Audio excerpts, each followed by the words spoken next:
Керқұла атты Кендебай. Қазақ ертегісі.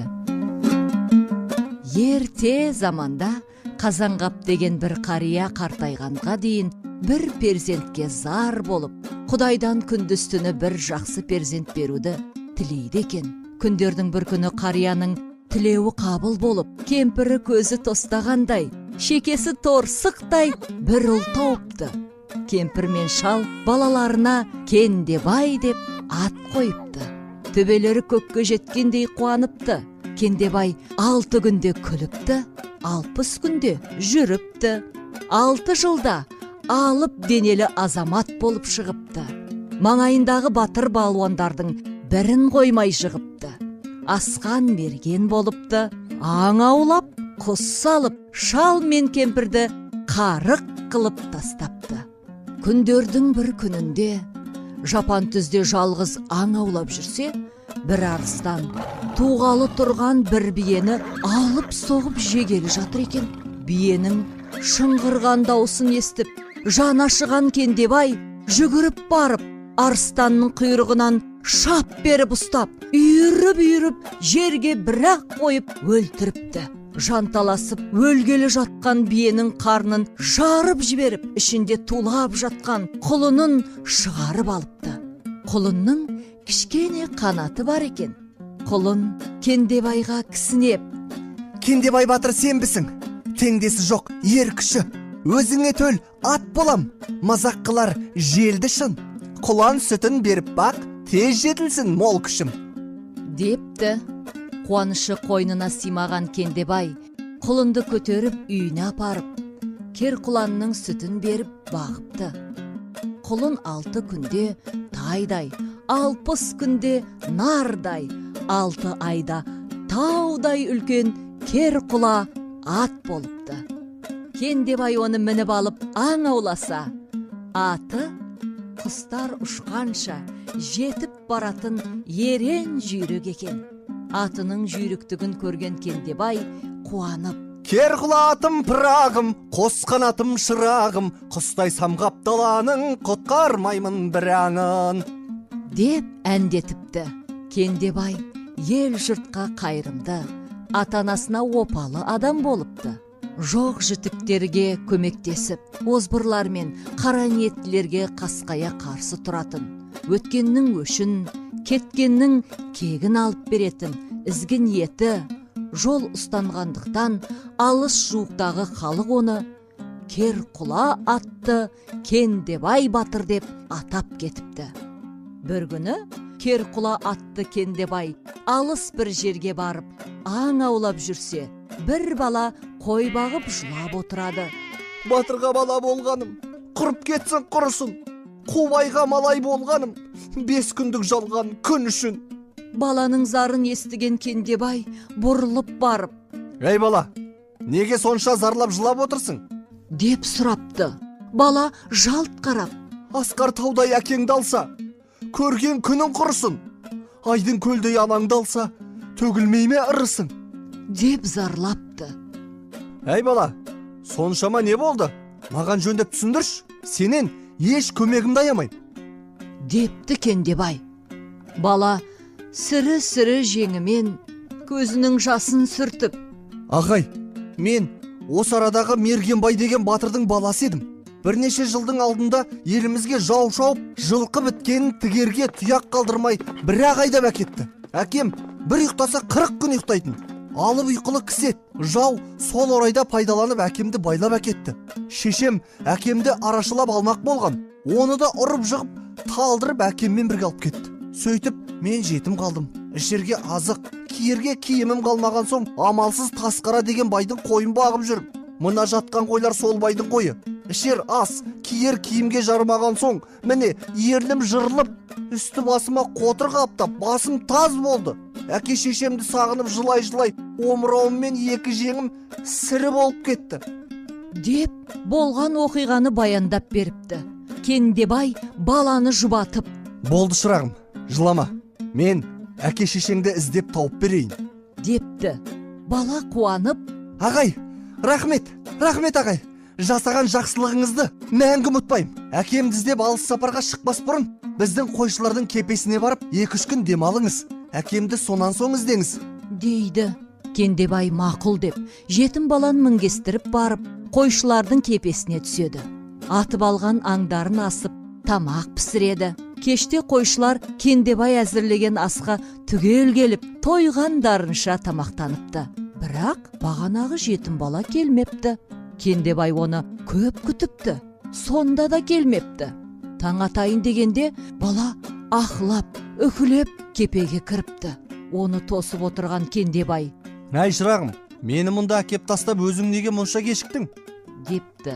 Бала күмілжіп: «Ағай, алаңдамаңыз, ішкірінен бар ет, сол ауырып». Бала ертесі ерте тұрып, қойшылармен бірге қой жайып кетіпті. Кешке асқа басқа қойшылар түгел келіпті. Әлгі жетім бала тағы келмепті. Кендебай іздеп барса, бала талып жатыр екен. Кендебай оны кепеге алып келіп, есін жидыртып, мән жайды сұрапты. Бала төмен қарап отырып: «Кешіріңіз ағай, кешеден бері күн батысымен 6 аққу төбемнен айналып ұшады да, Кендебай батыр мұнда ма? Керқұла аты қолда ма? Таудан ұры балқи ма?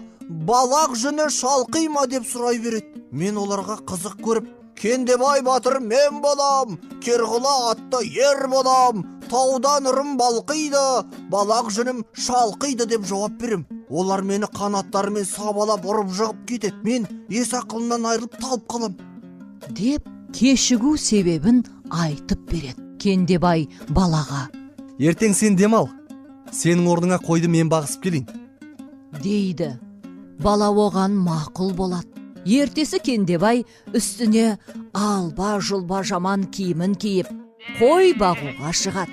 Кеш батқанда Кендебай басқа қойшылардан бөлініп, артта қалады. Қас қарайған кезде оның төбесіне 6 аққу пайда бола кетіп, олай бұлай қалықтай ұшып жүріп: «Кендебай батыр мұнда ма? Керқұла атты қолда ма? Таудан ұры балқи ма? Балақ жүні шалқи ма?» деп әндетіпті. Кендебай жерде тұрып: «Кендебай батыр мен болам, Керқұла атты ер болам, таудан ұрым балқиды, балақ жүнім шалқиды» деп жауап беріпті. Ашуланған аққулар Кендебайды қанаттарымен сабалай жөнелді. Осы сәтті бағып тұрған Кендебай біреуінің сирағынан сап беріп ұстай алған. Кендебайдың қолында біреуінің кебісі қалып қояды. Байқап қараса, әлгі кебістің бетінде жазу бар екен. Кендебай кебісті алып кепеге келеді. Ертесі қойға тағы шығып аққуларды күтеді. Бірақ аққулар келмейді. Кендебай қойшыларға қош айтып үйіне барады да, ата-анасына 1 жылға жетерлік азық дайындап беріп, сауытын киіп, 5 қаруын қолға алып, жетім баланың әке-шешесін іздеп алыс сапарға шығады. Керқұла ат құстай ұшып, 6 айлық жолды 6 аттайды. Көз ұшынан құстар ұшып, орындарынан қозғалғанша Керқұла ат олардың басынан аттап өте шығады. Теңізді шалшық, тауды төбешік құрлы көрмейді. Бір араға барғанда алдынан аспанмен тіркескен биік тау көрінеді. Сонда Керқұла ат Кендебайға кісінеп: «Хош хабар, Кендебай досым, іздеген жоғың табылатын кез таяды. 2 жоғың бірдей табылады. Мына таудан арассаң, ағып жатқан өзенді көресің. Өзеннің ортасында бір арал бар. Сол аралда адам перісінің ханы тұрады. Сенің қолыңдағы алтын кебіс сол ханның қызының кебісі. Сен іздеп шыққан әлгі қойшы баланың әке-шешесі де осы ханның қолында. Олар жар астындағы терең бір зынданда жатыр. Адам баласы оның түбіне жете алмайды. Зынданның кілтін қолға түсіру өте қиын. Ол кілт 60 өзен құйылған терең теңіздің түбінде. Сондықтан сен таудың арғы беткейінде сиыр бағып жүрген бір зор денелі адамды іздеп бар да, жолына жетерлік ақша, азық беріп қоя беріп, өзің соның киімін киіп, сиыр бағып, аңсаңдап сыбыстың да. Қазір құйрығымнан бір тал қыл жұлып ал да, үстіндегі сауыт саймандарды үстіме артып қоя бер. Дәл қазір саған сауыт сайманың да менің де қажетім жоқ. Егер қажет бола қалсам, құйрығымнан алған бір тал қылды тұтатсаң, мен дереу жетіп барам.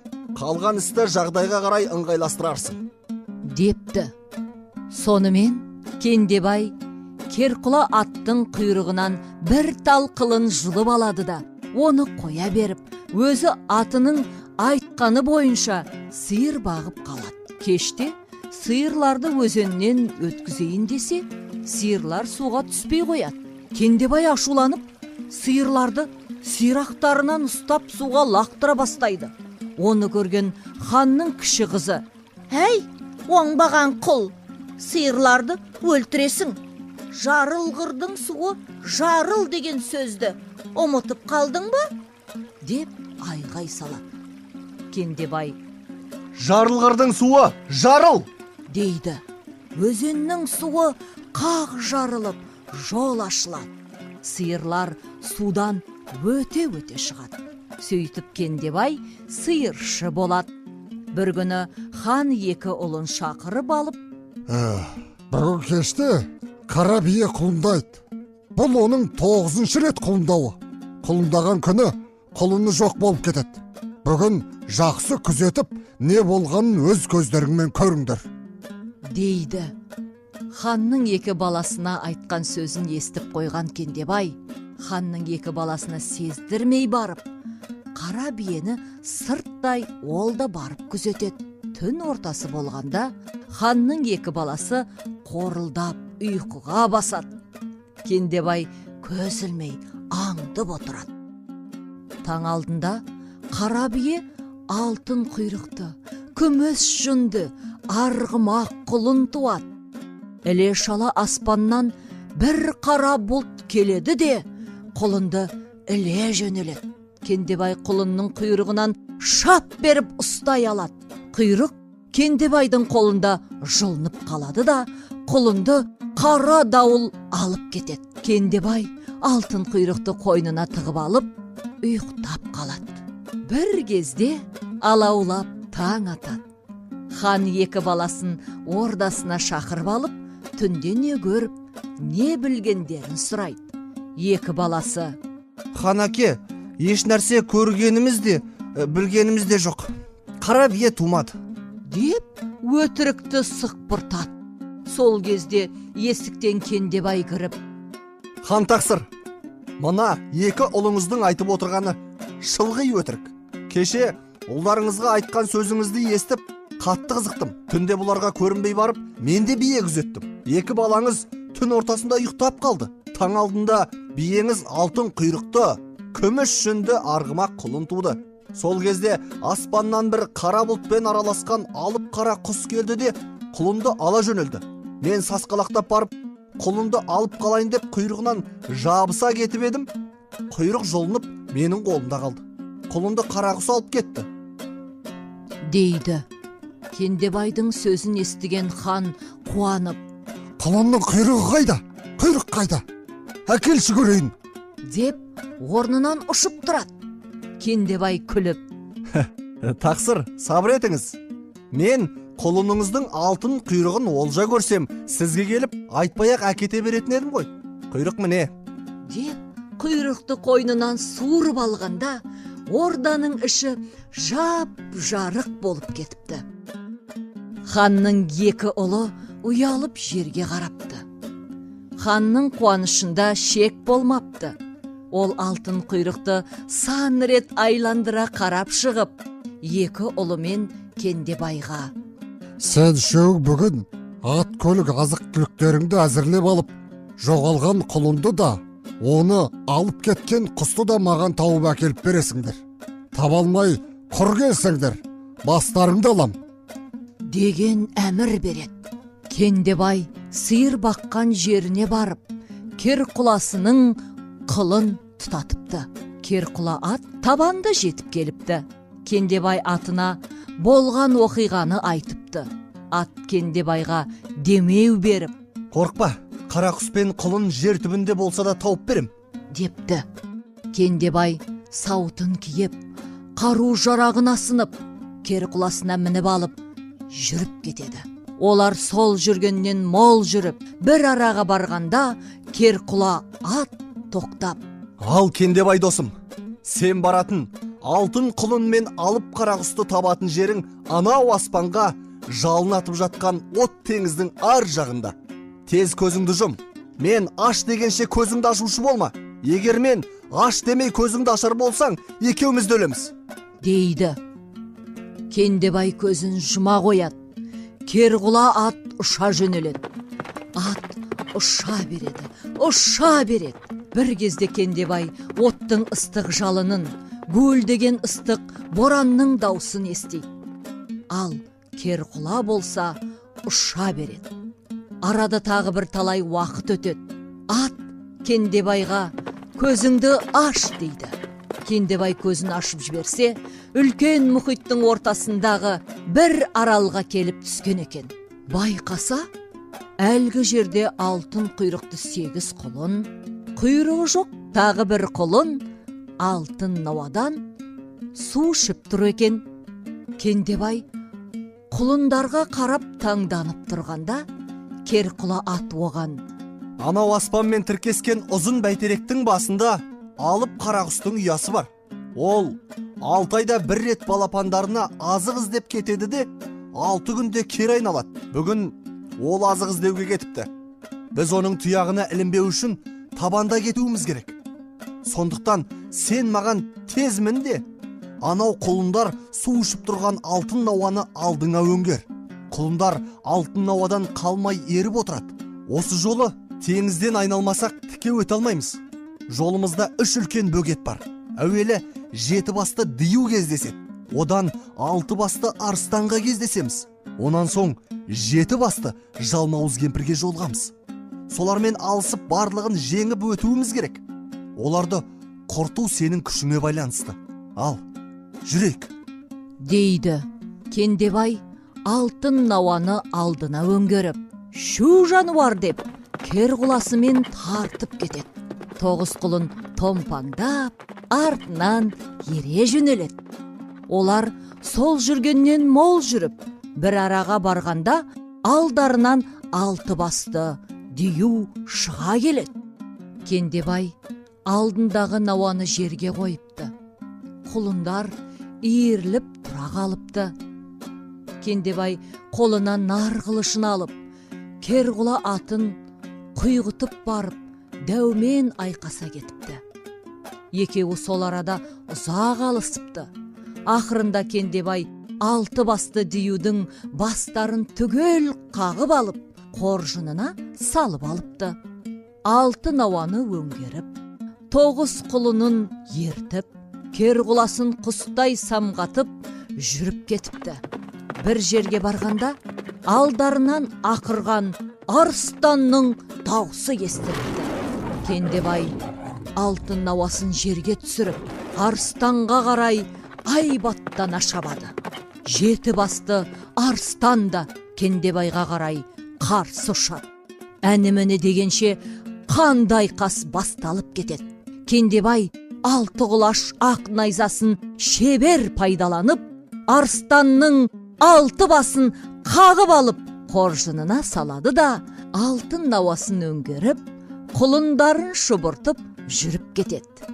Талай тау, талай өзендер артта қалады. Бір кезде жер дүниені қара тұман басып кетеді. Тек алтын науа мен алтын құйрықты құлындардың сәулелері ғана маңайларын жарқыратып тұрады. Сол арада қараңғылықты қақ жарып, сылаңдаған бір сұлу қыз шыға келеді. Кендебайға: ұзақ жол жүріп, неше күннен бері шаршаған шығарсыз. Ордама барып демалыңыз, дейді. 7 басты жалмауыз кемпірдің жолда қыз болып қарсы алып, ордаға шақыратынын, оның ордасына кірген адамның аман шықпайтынын Керқұла ат жолда Кендебайға айтқан болатын. Кендебай оған сыр бермей, мақұл дейді де оны алдыға салып соңынан ереді. Қыз болып жасанған жалмауыз бұрылып жүре бергенде Кендебай 6 құлаш ақ қылышты бір сермеп, бір басын қағып алады. Екінші басы шыға келгенде тағы қағып алады. Сөйтіп, оның 7 басын түгел қағып алады да қоржынына салып алады. Керқұла қуанып: Өте жақсы болды. 3 кедергіден өттік. Осы тұрған жеріміз мына өлген жалмауыз кемпірдің жері. Бұл жерден адам емес, ұшқан құс, жүгірген аң қорқады. Сондықтан артымыздан алып қарақсыз деп келе алмайды. Осы арада 2-3 күн тынығайық, дейді. Кендебай Керқұла атының тілін алып, бірнеше күн алаңсыз тынығады. Құлындар да аунап-қунап, Керқұла аты да тынығып, аунап-қунап қалады. 4 күн дегенде Кендебай дүлдүліне мініп, алтын науасын өңгеріп, алтын құйрық, күміс жалды 9 құлынын ертіп, хан ордасына барып, ат басын тірейді. Хан қатты қуанады. Ел жұртын шақыртып, үлкен той жасатады. Той үстінде ханның 2 ұлы азып тозып келеді.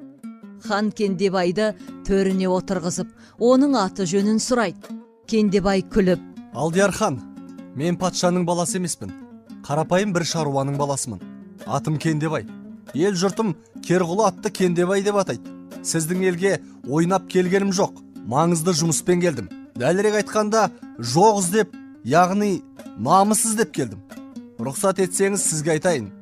Хан басын изеп: Жақсы, айт балам. дейді. Кендебай бір жөткірініп алып: Бұдан бірнеше жыл бұрын сіздің сарбаздарыңыз елімізді шауып, мал дүниелерімізді бұлап, ұйықтап жатқан Мергенбай деген батырымызды байлап алып, арашаға түскен әйелімен бірге алып кетіпті. Бірінші жұмысым сол батырды құтқарғалы келдім. Ал екінші жұмысым, бірнеше айдың алдында аспанда жүрген 6 аққудың бір кебісі менің қолымда қалып еді. Соны табыс етейін деп келдім, депті. Хан оған: Айтқаныңның бәрі дұрыс балам. Елдеріңнің мал дүниесі мен батырларыңды байлатып алғаным рас. Мергенбай батырларың мен әйелі екеуі біздің қолда. Мен оған, мен үшін қызмет етсең босатам, мол мал дүние берем деп елші жіберсем, ол жауыма өлсем де қызмет етпейм деп менің тілегімді қабыл алмады. Ондағы мақсатым өзіңді қолға түсіру еді. Сен арқылы алтын құйрық, күміс жал құлындарымды қоймайтын алып қарағұсқа жұмсамақ едім. Өзім іздеп таба алмаған соң, өзіңді намысы болса келер деп еліңді шаптыртып, батырларыңды байлатып алдым. Сонда да өзіңнен хабар болмады. Одан аққу кейпіне енгізіп 6 қызымды жібердім. Мынау сол барған 6 қызымның ең кішісінің кебісі. Енді менің саған қоятын 3 шартым бар. Бірінші, менің елімнің солтүстігінде 7 басты алып тыю бар. Екінші, оңтүстігімде 6 басты арыстан бар. Шығыс тұсымызда 7 басты жалмауыз кемпір бар. Осы 3 пәлені жойып, бастарды алып келсең, іздеп келген батырыңды босатып берем. Бар малдарыңды өздеріңе қайтарып берем. Өзіңе кіші қызымды берем. Кендебай мақұл депті де, сыртта тұрған Керқұласының қанжығасындағы қоржынын алып келіп, ханға арыстанның 6 басын, жалмауыз кемпір мен дүйюдің 7 басын алып көрсетіпті. Хан айтқан сөздерінде тұрып, батырларын азат етіп, мал дүниелерін қайтарып, кіші қызының 30 күн ойын, 40 күн тойын жасап, Кендебайға жар қылып беріпті. Сөйтіп, Кендебай еліне аман есен қайтып, ата-анасын қуанышқа бөлеп, қосағымен қоса қарып, бақытына жетіпті.